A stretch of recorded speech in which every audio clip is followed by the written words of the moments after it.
नमस्कार good morning. आज February 22 तारीख रविवार। आज दिन भरी अनेक बड़ गुरुत्वपूर्ण खबर गुड़िक आसी। सुभद्रा योजनार टंका मिल अनेपटे झील मान पाठपढ़ा सरिबा परे 1 लाख टंका देउचंती सरकार। तेबे आसंतु आज सकाळ आसी 20टी बड़ खबर उपरे नजर पकाइबा। नंबर 1 44,200 कोटीर पुंजी निवेश को मंजूर। मुख्यमंत्री मोहन चरण माझी अध्यक्षतार लोकसभा भवन में अनुष्ठित 44तम हाई भोल्टेज क्लीयरान्स अथॉरिटी बैठक में गतकाली 44,200 कोटी टंकार 10टी प्रकल्प को मंजूर मिली। राज्यर 8टी जिले में यह 10टी प्रकल्प स्थापित करा जहाद्वारा राज्य में प्राय 9,000 लोक मानक निजुक्ति मिल पार। खोर्धा, कोरापुट, मालकानगिरी, ढेंकानाल, पुरी, नयागढ़, कलाहांडी एवं देवगढ़ जिले में विभिन्न प्रकार कंपानी बसिबो। तेबे यह द्वारा 2036 सुधा समृद्ध ओडिशा गठनर लक्ष्य त्वरान्वित हो पारिबो बोली मुख्यमंत्री कहिसंती। नंबर 2 2025 श्री जगन्नाथ मंदिर हुंडी 18 कोटी टंका दान राशि मिली। जगा को मुक्त हस्तरे दान करुचंती भक्त। तेबे सुना हेउ किंबा टंका मुक्त हस्तरे दान हेउचे। गत वर्ष अर्थात 2025 श्री जगन्नाथ मंदिर हुंडी 18 कोटी 59 लक्ष 23,770 टंका दान संग्रह करा जाइछे। सेही भली भक्त माने 3 केजी 441 ग्राम सुना एवं 33 केजी 648 ग्राम रूपा अलंकार दान करिसंती। आज ए संपर्क में विधानसभा रे उत्तर रखिसंती आईन मंत्री पृथ्वीराज हरिचंदन। मन कहूछि किछि नुआ करिबा पई हेले पाखरे संबल नाही। तेबे व्यस्त होंतु नाही। मधुलिका एंटरप्राइजेस एबे बुझिबो आपनक मन कथा। क्षुद्र शिल्प ठारू नै मध्यम शिल्प पई सुलभ मूल्य रे जोगाई देबो समस्त प्रकार मेसिन और रॉ मटेरियल जहाकु नै आपण सहज आरंभ करि परिबे नुआ एक व्यवसाय। अधिक जानिबा पई आज ही कॉल करंतु। नंबर 3 देशव्यापी 32 विश्वविद्यालय नकली। यूजीसी 2026 वर्ष पर पूरा देश में 32टी नकली विश्वविद्यालय लिस्ट जारी करिছে। यही संस्थागुड़िक बिना मान्यतार डिग्री देउथिबा प्रमाण मिले। यूजीसी निज वेबसाइट रे यही नकली विश्वविद्यालय लिस्ट जारी करने सहित छात्र छात्री एवं अभिभावकों को एमिति शिक्षानुष्ठान रे नाम न लिखाइबा परामर्श देइचंती। यही लिस्ट रे दिल्ली सर्वाधिक विश्वविद्यालय रही। एथिपाई दिल्ली रे रही पाठ पढ़ा प्रस्तुत होउथिबा छात्र छात्री मानक सतर्क करने को कहुଯାଇଛି। नंबर 4 ओडिशा हाईकोर्ट गुरुत्वपूर्ण राय। वृद्ध पितामाता को मानसिक शारीरिक निर्यातना देउथिबा पुओ बोहू उद्देश्य रे ओडिशा हाईकोर्ट कड़ा चेतावनी देइचंती। मां को अर्जित संपत्ति रे पुओ किंबा बोहूंकर कौनसी आईनगत अधिकार नाही एवं मां चाहिए उक्त जमी रे थिबा घर को घररू सेमानंको बाहर कर देई पारिबे बोली ओडिशा हाईकोर्ट एक गुरुत्वपूर्ण राय प्रदान करिसंती। एही परिप्रेक्षी रे ओडिशा हाईकोर्ट कहिसंती जे हिंदू उत्तराधिकारी आईन धारा 14 अनुजाई मां को नाम रे थिबा संपत्ति रे से पूर्ण मालिकाना एवं सही घरे रहिबा पई पुओ बोहू को कौनसी आईनगत अधिकार नाही। नंबर 5 ऋण भार रे बुड़ाइबे सरकार। राज्य बजेट को नहीं बीजेडी प्रेस मीट। सरकार ऊपर बर्षिले बीजेडी नेता कहिले बीजेडी सभापति गतकाली गोटे वाक्य रे उत्तर देइचंती। बजेट रो आकार बढ़ाइचंती बोली सरकार बाहास्पट मारुचंती। यह बीजेपी रो तृतीय बजेट। सरकार राज्यवासी को ऋण भार रे बुड़ाई देइचंती। नवीन बाबू दायित्व नेला बेले ओडिशा ऋण भार रे बुड़ीथिला बोली बीजेपी कहूथिला, किंतु बीजेपी सरकार एक सुस्थ अर्थनीति दे पारिनी। यह सरकार केवल एक गालुआ सरकार। 24 वर्ष भितर ओडिशा ऋण भार 78,000 कोटी थिला। एबे 1,55,000 कोटी टंका ऋण भार होईगला।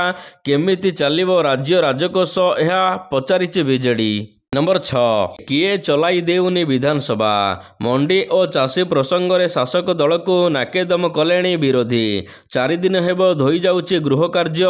सर्वदलीय बैठक पर भी कहीं गृह कार्य स्वाभाविक हेउनी एने शासक दल संदेह सहित प्रश्न करिछि। 24 आंदोलन पर बीजेडी एभली चाल खेलुछि। चाषी प्रसंग में गृह चलाई देउनाहांती विरोधी बीजेडी एवं कांग्रेस। मंडी और चाषी समस्या को नहीं उठुछि पड़ुछि विधानसभा। बाचस्पति बुझाइबा सहित सर्वदलीय बैठक पर गृह कार्य 4 दिन है स्वाभाविक हो पारुनी। ନମ୍ବର 7 ଛାତ୍ରୀକୁ ଦୁଷ୍କର୍ମ କରି ବନ୍ଧା ହେଲେ 5 ଶିକ୍ଷକ। କେନ୍ଦ୍ରାପଡ଼ା ଜିଲ୍ଲା ରାଜକନିକା ଥାନା ଅନ୍ତର୍ଗତ ଓଳାବର ଅଞ୍ଚଳରେ ସପ୍ତମ ଶ୍ରେଣୀ ଛାତ୍ରୀକୁ ଦୀର୍ଘ ଦିନ ଧରି ଦୁଷ୍କର୍ମ ମାମଲାରେ 3 ଜଣ ଶିକ୍ଷକ ଓ ଜଣେ ପିଅନ ଗିରଫ ହୋଇଛନ୍ତି। ଏହି ମାମଲାରେ ସମ୍ପୃକ୍ତ ଥିବା ଜଣେ ଶିକ୍ଷୟିତ୍ରୀ ମଧ୍ୟ ପୋଲିସ ଗିରଫ କରି ନେଇଛି। ତେବେ ଗିରଫ ଅଭିଯୁକ୍ତମାନେ ହେଲେ ଚନ୍ଦନ କୁମାର ପୃଷ୍ଟି, ବିଶ୍ୱରଞ୍ଜନ ସାହୁ, ରଶ୍ମିରଞ୍ଜନ ବିଶ୍ୱାଳ, ଏହା ସହିତ ମିନତୀ ବାଇ ଏବଂ ପିଅନ ରଶ୍ମିରଞ୍ଜନ ରଣା। ପୋଲିସ କହିଛି ପୀଡ଼ିତାଙ୍କ ମାଙ୍କ ଅଭିଯୋଗ କ୍ରମେ ଉପରୋକ୍ତ 5 ଜଣ ଅଭିଯୁକ୍ତଙ୍କୁ ଗିରଫ କରାଯାଇଛି। ସାଇଣ୍ଟିଫିକ୍ ଟିମ୍ ଘଟଣାସ୍ଥଳ ପରିଦର୍ଶନ କରିବା ପାଇଁ ଅନୁରୋଧ କରାଯାଇଛି। ସେହିପରି ପ୍ରୋଟୋକଲ ଅନୁସାରେ ପୀଡ଼ିତାଙ୍କର ଡାକ୍ତରୀ ମାଇନା କରାଯିବ। ସେକ୍ସନ 180 BNS ଧାରାରେ ପୀଡ଼ିତାଙ୍କ ବୟାନ ରେକର୍ଡ କରାଯିବ। ଏହି ମାମଲାରେ ପୁଙ୍ଖାନୁପୁଙ୍ଖ ତଦନ୍ତ ହେବ। ନମ୍ବର 8 ବିଧାନସଭାରେ ଉଠିଲା ଶ୍ରୀମନ୍ଦିର ସୁରକ୍ଷା ପ୍ରସଙ୍ଗ। ଶ୍ରୀମନ୍ଦିରରେ ଧଜିଆ ଉଡୁଛି ନିୟମ। ଶ୍ରୀମନ୍ଦିରର ସୁରକ୍ଷାକୁ ନେଇ ଆଇନ ମନ୍ତ୍ରୀଙ୍କୁ ବିଜେଡି ବିଧାୟକ ପ୍ରତାପ ଦେବଙ୍କ ପ୍ରଶ୍ନ। ଅଣତାରକା ପ୍ରଶ୍ନରେ ଲିଖିତ ଉତ୍ତର ଦେଇଛନ୍ତି ଆଇନ ମନ୍ତ୍ରୀ ପୃଥ୍ୱୀରାଜ ହରିଚନ୍ଦନ। ରିପୋର୍ଟ ଅନୁସାରେ ଜୁନ 2024ରୁ ବର୍ତ୍ତମାନ ସୁଦ୍ଧା ଶ୍ରୀମନ୍ଦିର ଉପରେ 10 ଥର ବେଆଇନ ଭାବରେ ଡ୍ରୋନ୍ ଉଡ଼ିଛି। 10ଟି ମାମଲା ରୁଜୁ କରାଯାଇଥିବା ବେଳେ 2ଟି ମାମଲାରେ ଫାଇଲ ଫର୍ମ ପ୍ରଦାନ କରାଯାଇଛି। ବାକି 8 ଗୋଟି ମାମଲା ତଦନ୍ତ ଜାରି ରହିଛି। ସେହିପରି ଜୁନ 2024 ମସିହାରୁ ବର୍ତ୍ତମାନ ସୁଦ୍ଧା ଶ୍ରୀମନ୍ଦିର ପରିସରକୁ 700 ଜଣ ବ୍ୟକ୍ତି ଅନାଧିକୃତ ଭାବରେ ବେଆଇନ ମୋବାଇଲ ଫୋନ୍ ଧରି ପ୍ରବେଶ କରିଛନ୍ତି।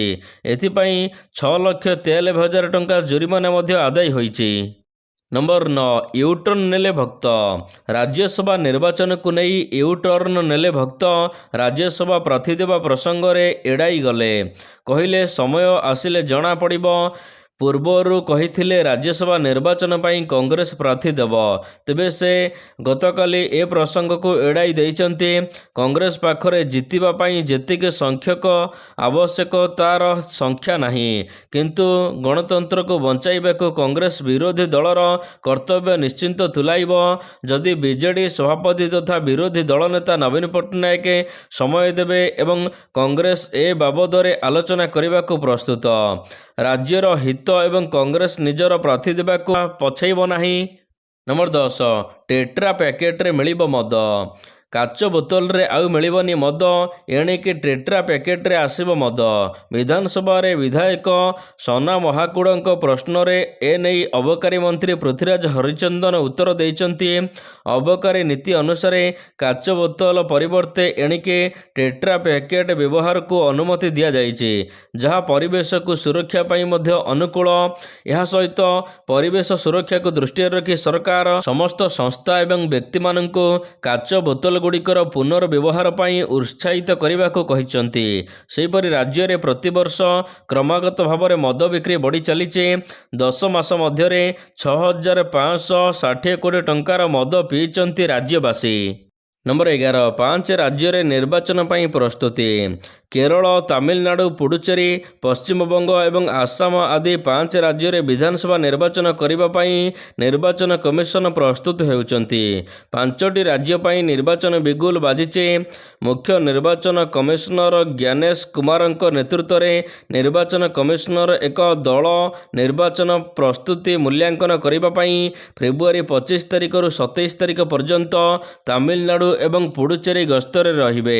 ଏହି ସମୟ ମଧ୍ୟରେ ନିର୍ବାଚନ ପ୍ରସ୍ତୁତି ଉପରେ ଏକ ବିସ୍ତୃତ ରିପୋର୍ଟ ପ୍ରସ୍ତୁତ କରାଯିବ। ନମ୍ବର 12 ଏପ୍ରିଲ 1ରୁ କାର୍ଯ୍ୟକ୍ଷମ ହେବ ରାଜ୍ୟ badminton academy. Bhubaneswar Kalinga stadium ସ୍ଥିତ Dalmia Bharat Pullela Gopichand badminton high performance ସେଣ୍ଟରର ଓଡ଼ିଶା ରାଜ୍ୟ ବ୍ୟାଡମିଣ୍ଟନ ଏକାଡେମୀ କାର୍ଯ୍ୟକ୍ଷମ ହେବାକୁ ଯାଉଛି। ଏହି କେନ୍ଦ୍ରକୁ ରାଜ୍ୟ ପ୍ରଶିକ୍ଷଣ ଏକାଡେମୀ କରି ଓଡ଼ିଶା ପ୍ରତିଭାବାନ ଖେଳାଳିମାନଙ୍କୁ ବ୍ୟାଡମିଣ୍ଟନ ପ୍ରଶିକ୍ଷଣ ଦେବା ସହିତ ରାଜ୍ୟ ସରକାର ଭଲ ଖେଳାଳି ପ୍ରସ୍ତୁତ କରିବାକୁ ଲକ୍ଷ୍ୟ ରଖିଛନ୍ତି। ଏଥିପାଇଁ ପୁଲେଲା ଗୋପୀଚାନ୍ଦ ବ୍ୟାଡମିଣ୍ଟନ ଫାଉଣ୍ଡେସନର ପ୍ରସ୍ତାବକୁ ମାନ୍ୟବର ଓଡ଼ିଶା ମୁଖ୍ୟମନ୍ତ୍ରୀ ଅନୁମୋଦନ ପ୍ରଦାନ କରିଛନ୍ତି। नंबर 13 मार्च 8 तारिखରେ ମିଳିବ ସୁଭଦ୍ରା ଯୋଜନାର ଚତୁର୍ଥ କିସ୍ତି ଟଙ୍କା। ମୁଖ୍ୟମନ୍ତ୍ରୀ ତଥା ଅର୍ଥମନ୍ତ୍ରୀ ଚଳିତ ବର୍ଷ 3,10,000 କୋଟି ଟଙ୍କା ବଜେଟ୍ ଆଗତ କରିଛନ୍ତି। ତେବେ ଏହି ବଜେଟ୍ରେ ସୁଭଦ୍ରା ଯୋଜନା ପାଇଁ 10,145 କୋଟି ଟଙ୍କା ବ୍ୟୟ ବରାଦ କରାଯାଇଛି। ଏହା ଯୋଗୁଁ 1 କୋଟିରୁ ଅଧିକ ମହିଳାମାନେ ଉପକୃତ ହେବେ। ତେବେ ସୁଭଦ୍ରା ଯୋଜନାର ଚତୁର୍ଥ କିସ୍ତିକୁ ଅନାଇ ବସିଥିବା ମହିଳାମାନଙ୍କ ପାଇଁ ଖୁସି ଖବର। ସୁଭଦ୍ରା ଯୋଜନାର ଚତୁର୍ଥ କିସ୍ତି ମହିଳା ଦିବସ ଅର୍ଥାତ୍ ମାର୍ଚ୍ଚ 8 ତାରିଖ ଦିନ ପ୍ରଦାନ କରାଯିବ ବୋଲି କୁହାଯାଇଛି। ନମ୍ବର 14 ଅଙ୍ଗନବାଡ଼ି ପାଇଁ 635 କୋଟି ଟଙ୍କା ଘୋଷଣା। ଅର୍ଥମନ୍ତ୍ରୀ ତଥା ମୁଖ୍ୟମନ୍ତ୍ରୀ ମୋହନ ଚରଣ ମାଝୀ ଶୁକ୍ରବାର ଦିନ ବଜେଟ୍ ଉପସ୍ଥାପନ କରିଛନ୍ତି। ତେବେ ଏଥିରେ ସମୃଦ୍ଧ ଅଙ୍ଗନବାଡ଼ି ଯୋଜନା ପାଇଁ 335 କୋଟି ଟଙ୍କା ଘୋଷଣା କରାଯାଇଛି। ନମ୍ବର 15 ଆସିଲା ନୂଆ ଯୋଜନା କନ୍ୟା ସୁମଙ୍ଗଳ ଯୋଜନା, ଯେଉଁଥିରେ ଝିଅମାନଙ୍କୁ ମିଳିବ 1 ଲକ୍ଷ ଟଙ୍କା। ବଜେଟ୍ ଉପସ୍ଥାପନାରେ ମୁଖ୍ୟମନ୍ତ୍ରୀ ବଡ଼ ଘୋଷଣା କରିଛନ୍ତି। 3,10,000 କୋଟି ଟଙ୍କା ଏହି ବଜେଟ୍ରେ। ତେବେ ମୁଖ୍ୟମନ୍ତ୍ରୀ କନ୍ୟା ସୁମଙ୍ଗ ଯୋଜନା ଘୋଷଣା କରିଛନ୍ତି। ଆର୍ଥିକ ଦୁର୍ବଳ ଝିଅଙ୍କୁ ସ୍ନାତକ ପାଇଁ ଯୋଜନା କରାଯାଇଛି। ଗରିବ ଝିଅମାନଙ୍କ ନାଁରେ 20,000 ଟଙ୍କାର ସଞ୍ଚୟ ଉପକରଣ ସୃଷ୍ଟି ହେବ। ସ୍ନାତକ ସମାପ୍ତ ପରେ 1 ଲକ୍ଷ ଟଙ୍କା ପ୍ରଦାନ କରାଯିବ। ଗରିବ ଝିଅମାନଙ୍କ ପାଇଁ ଏହା ହେଉଛି ବଡ଼ ଘୋଷଣା। ଗରିବ ଝିଅମାନେ କଲେଜ ସମାପ୍ତ ପରେ ସରକାର ସେମାନଙ୍କୁ 1 ଲକ୍ଷ ଟଙ୍କା ପ୍ରଦାନ କରୁଛନ୍ତି। ଅନ୍ୟପଟେ ମୁଖ୍ୟମନ୍ତ୍ରୀ କନ୍ୟା ବିବାହ ଯୋଜନା ପାଇଁ 12 କୋଟି ଟଙ୍କା ଘୋଷଣା କରାଯାଇଛି। ଗରିବ ଝିଅମାନଙ୍କୁ ବାହାଘର କରିବେ ସରକାର। ନମ୍ବର 16 ଫୋନ୍ ପେ ଥିଲେ ମିଳିବ 10 ଲକ୍ଷ ଟଙ୍କା। ଭାରତର ଡିଜିଟାଲ ପେମେଣ୍ଟ ଯୁଗ। ସାରା ବିଶ୍ୱରେ ଏହା ଉଦାହରଣ ସୃଷ୍ଟି କରିଛି। ଅନେକ ଆପ୍ ଗୁଡ଼ିକ ଜରିଆରେ ଏଣିକି ଡିଜିଟାଲ ପେମେଣ୍ଟ କରିପାରୁଛନ୍ତି ଲୋକେ। ତେବେ ଯଦି ଆପଣ ଫୋନ୍ ପେ ବ୍ୟବହାର କରୁଛନ୍ତି, ଆପଣମାନଙ୍କୁ ଆବଶ୍ୟକ ଅଛି ଲୋନ୍। ତେବେ 10 ଲକ୍ଷ ଟଙ୍କା ଲୋନ୍ ପାଇପାରିବେ ଫୋନ୍ ପେରୁ ସବୁଠାରୁ କମ୍ ଡକୁମେଣ୍ଟରେ। ଯଦି ଆପଣଙ୍କୁ ମଧ୍ୟ ବ୍ୟକ୍ତିଗତ ଲୋନ୍ ଆବଶ୍ୟକ ଅଛି, ତେବେ ପରିଦର୍ଶନ କରିବାକୁ ପଡ଼ିବ ଆପଣଙ୍କୁ ଫୋନ୍ ପେ ଦ୍ୱାରା ଆପଣ ସହଜରେ 10 ଲକ୍ଷ ଟଙ୍କା ବ୍ୟକ୍ତିଗତ ଋଣ ଉଠାଇ ପାରିବେ। ନମ୍ବର 17 ଦିଲ୍ଲୀରେ ହୋଇପାରେ ଆକ୍ରମଣ। ସାରା ଦିଲ୍ଲୀକୁ ଏବେ କଡ଼ା ସୁରକ୍ଷାରେ ରଖାଯାଇଛି। ଚାରିଆଡ଼େ ଆତଙ୍କବାଦୀ ସତର୍କତା ଜାରି କରାଯାଇଛି। ରିପୋର୍ଟ ଅନୁସାରେ ପାକିସ୍ତାନୀ ଆତଙ୍କବାଦୀ ଗୋଷ୍ଠୀ ଲସ୍କର ଏ ତୈବ ଇସଲାମାବାଦ ନିକଟରେ ଘଟିଥିବା ବୋମା ବିସ୍ଫୋରଣର ପ୍ରତିଶୋଧ ନେବାକୁ ଧାର୍ମିକ ସ୍ଥଳଗୁଡ଼ିକୁ ଟାର୍ଗେଟ୍ କରୁଛି। ବିଶେଷ କରି ଲାଲକିଲ୍ଲା ନିକଟସ୍ଥ ଏକ ମନ୍ଦିରକୁ ଟାର୍ଗେଟ୍ କରିବାକୁ ଧମକ ଦେଇଛି ଏହି ଆତଙ୍କୀ ସଂଗଠନ। ଏନେଇ ଦିଲ୍ଲୀ ପୁଲିସ ଅଧିକାରୀମାନେ କହିଛନ୍ତି ଯେ ଦିଲ୍ଲୀରେ ଧାର୍ମିକ ସ୍ଥଳଗୁଡ଼ିକରେ କଡ଼ା ସୁରକ୍ଷା ଦିଆଯାଉଛି। ତେବେ ସୂଚନା ଅନୁସାରେ ଫେବୃଆରୀ 6 ତାରିଖରେ ପାକିସ୍ତାନ ଇସଲାମାବାଦର ଏକ ଶିଆ ମସଜିଦରେ ଆତ୍ମଘାତୀ ବିସ୍ଫୋରଣ ହୋଇଥିଲା, ଯେଉଁଥିରେ 31 ଜଣ ଲୋକ ପ୍ରାଣ ହରାଇଥିଲେ। ନମ୍ବର 18 ଆଜି 2ଟି ହାଇ ଭୋଲ୍ଟେଜ୍ ମ୍ୟାଚ୍ ଖେଳିବ ଭାରତ। ଫେବୃଆରୀ 22 ତାରିଖ ଅର୍ଥାତ୍ ଆଜି ଭାରତୀୟ କ୍ରିକେଟ ପ୍ରେମୀମାନଙ୍କ ପାଇଁ ବିଶେଷର ଦିନ। କାରଣ ଆଜି 2026 T20 ବିଶ୍ୱକପର ସୁପର 8 ରାଉଣ୍ଡରେ ଭାରତ ଅଭିଯାନ ଆରମ୍ଭ କରୁଛି। ଟିମ୍ ଇଣ୍ଡିଆ ଆଜି ଦକ୍ଷିଣ ଆଫ୍ରିକା ସହିତ ମୁକାବିଲା କରିବ। ଏହି ମ୍ୟାଚ୍ ସନ୍ଧ୍ୟା 7ଟାରେ ଅହମ୍ମଦାବାଦର ନରେନ୍ଦ୍ର ମୋଦି ଷ୍ଟାଡିୟମରେ ଖେଳାଯିବ। ନମ୍ବର 19 ବର୍ଷା ପାଇଁ ପାକିସ୍ତାନର ମ୍ୟାଚ୍ ରଦ୍ଦ। 2026 T20 ବିଶ୍ୱକପର ସୁପର 8 ରାଉଣ୍ଡର ପ୍ରଥମ ମ୍ୟାଚ୍ ବର୍ଷା ଯୋଗୁଁ ବାତିଲ ହୋଇଛି। ନ୍ୟୁଜିଲାଣ୍ଡ ଏବଂ ପାକିସ୍ତାନ ମଧ୍ୟରେ ହେବାକୁ ଥିବା ସୁପର 8ର ପ୍ରଥମ ମ୍ୟାଚ୍ ଗତକାଲି ବାତିଲ ହୋଇଛି। କଲମ୍ବୋରେ ଏହି ମ୍ୟାଚ୍ ଖେଳାଯିବାକୁ ଥିଲା, କିନ୍ତୁ ଝିପିଝିପି ବର୍ଷା ଆରମ୍ଭରୁ ହୋଇଥିଲା। ଧୀରେ ଧୀରେ ପ୍ରବଳ ବର୍ଷା ହୋଇଥିଲା। ପ୍ରାୟ 2 ଘଣ୍ଟା ଅପେକ୍ଷା କରିବା ପରେ ଅମ୍ପାୟାରମାନେ ମ୍ୟାଚ୍ ବାତିଲ କରିବାକୁ ନିଷ୍ପତ୍ତି ନେଇଥିଲେ। ତେବେ ନ୍ୟୁଜିଲାଣ୍ଡ ଏବଂ ପାକିସ୍ତାନ ପଏଣ୍ଟକୁ ବଣ୍ଟା ଯାଇଛି। ପାକିସ୍ତାନ 1 ପଏଣ୍ଟ ଏବଂ ନ୍ୟୁଜିଲାଣ୍ଡ ମଧ୍ୟ 1 ପଏଣ୍ଟ ପାଇଛି।